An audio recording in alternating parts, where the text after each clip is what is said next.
یکی که برده به دست خوش به پای خوش بیاره کولر تحویل بده و اگه تحویل نداد خوش میدونه امامزاده. کولرهای امامزاده میر محمد رو دزدیدن. حالا این خانم بانی اونجاست، امامزاده هم داخل یاسوجه. ولی این چیزی که باعث ترند شدن این ویدیو شده کامنتاشه. بعد داره میاد میگه آقا خودت بیار یا کور میشی یا کر میشی یا شل میشی. بنابر اعتقادات خودش داره این صحبت‌ها رو میکنه. هر کی راضی هست که بردنش کامنت منو لایک کنه.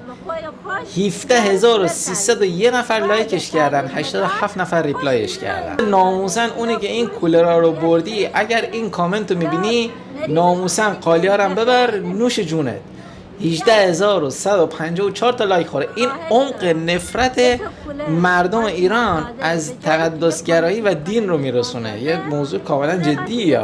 من بردم الان اومدم اتریش، امامزاده هم بیاد گندامو بگیره. گندام یعنی این چیزا.